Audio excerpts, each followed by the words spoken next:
Los medios gráficos de entonces, y yo recuerdo conversaciones que he tenido, por ejemplo, con el director de la prensa, Gainza Paz, que me decía personalmente que antes de editar o de terminar la edición de la prensa, veía el Reporter eso a las 11 de la noche para saber cuáles eran los elementos fundamentales para poder titular en primera. Y nosotros nos complementábamos sabiendo que los títulos básicos, los elementos básicos que debían transmitirse por el Reporter eso, debían necesariamente ser títulos de ediciones al día siguiente de los matutinos.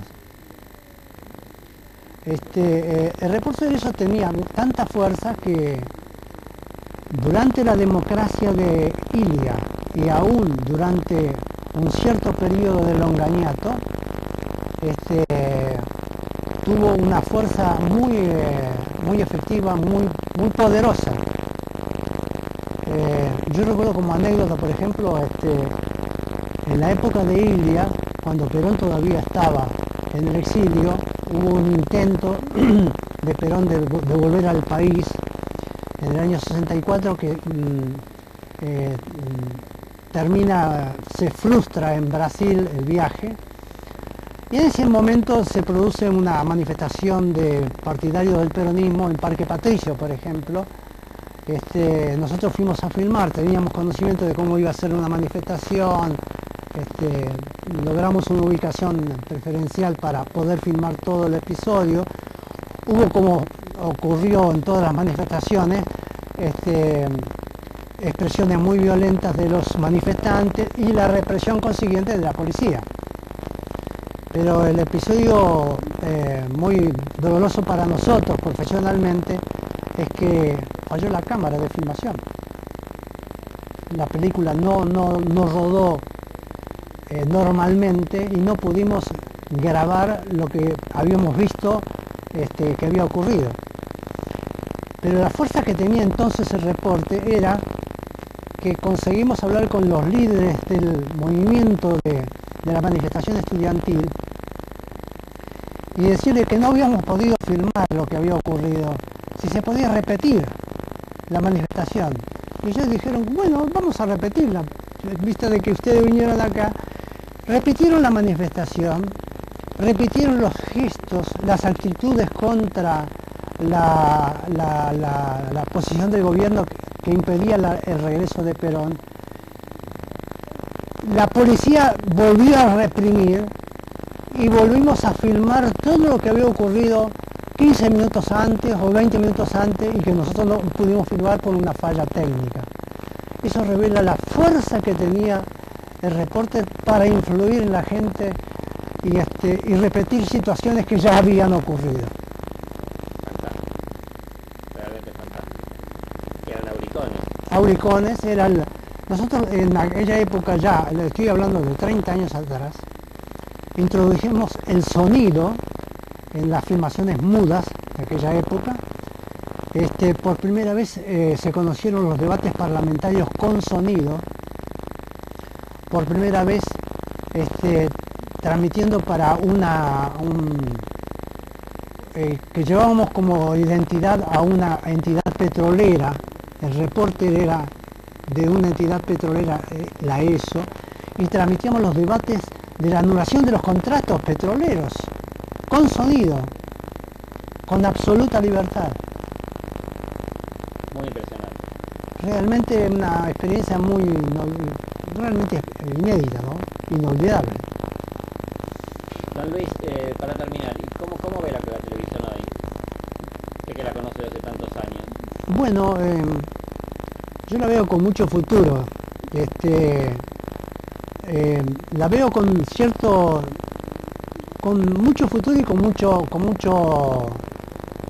temor de que la globalización trate de opacar el sentido nacional que tienen los canales argentinos en la transmisión de sus programas, tanto artísticos como informativos. La globalización es un monstruo grande, como diría la canción, que avanza y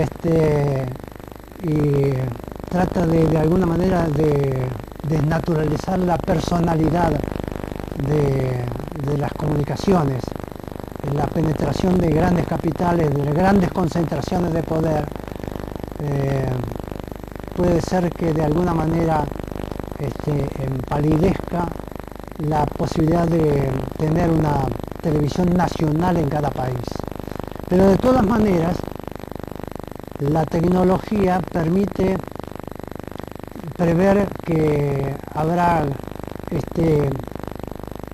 un modo de expresión de las comunicaciones y del pensamiento moderno para el milenio que llega, mucho más avanzado de lo que hemos conocido, y la gran preocupación, me parece a mí, debe ser que los hombres que hacen la televisión, tanto los que manejan los medios como los independientes, es lograr tener mejores contenidos, tener contenidos y superar a lo que es la tecnificación, que avanza mucho más rápido que los contenidos.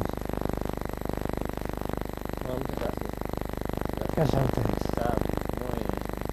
Aparte, la verdad que me conmovió lo del doctor Teresa, porque realmente es una cosa impensable. No. Hay retoma, bueno, acá no hay retoma. No. No. Nosotros le hemos hecho hacer a Onganía juramentos que salían mal también. ¿Usted se acuerda del Oso Martínez? Un camarógrafo famoso. Es el padre del chico productor del programa de La Nata, Martínez. Claudio Martínez. Claudio Martínez, el padre del Oso Martínez. Era un individuo que durante, por ejemplo, en un acto a Onganía nadie se le acercaba para preguntar, periodistas nunca se... ¿Quiere contar esto al aire o prefiere, te parece que no es políticamente correcto? No, si yo lo cuento todo, a mí yo no tengo nada que ocultar. Dale. Cuéntemelo de Onganía porque es buenísimo. Es decir, como desarrollame un poco el concepto del poder del reportereso con la anécdota de Onganía. Bueno, ¿estás grabando ya, no? El poder del reporte llegaba también a situaciones que podrían con el tiempo considerarse no ridículas, pero así tomarlas con cierto sentido de humor. Por ejemplo, Onganía era un personaje que nadie se acercaba a él, porque era inalcanzable, daba muy pocas conferencias de prensa, los periodistas nunca se acercaban a él porque no toleraba a nadie. Y recuerdo una ceremonia que se hizo en el edificio Libertador, tomando o entregando los sables a generales, y pronunciando él un discurso. Nosotros filmamos el acto a la distancia y también hubo una falla técnica. Entonces un famoso camarógrafo que tenía la osadía de arremeter contra todos los obstáculos que había, se le acercó a Onganía. Onganía lo miró muy sorprendido de que un periodista, un camarógrafo se le acercara. Le dijo: vea, general, acá pasó una cosa muy grave. Entonces Onganía le preguntó: ¿qué grave ha pasado? No hemos podido filmar, el reportero no pudo filmar la ceremonia. Entonces Onganía se quedó sorprendido y dijo: ¿y qué quiere que hagamos? Hay que repetir la ceremonia. Y se repitió la ceremonia. Onganía repitió entregando los sables otra vez a los generales para poder filmar la ceremonia. Impresionante. Y vamos a poner alguna imagen de Onganía ahí. Sí, tienen. Sí. ¿Eh? Si sale mal, la repetimos. Y si sale mal, la repetimos.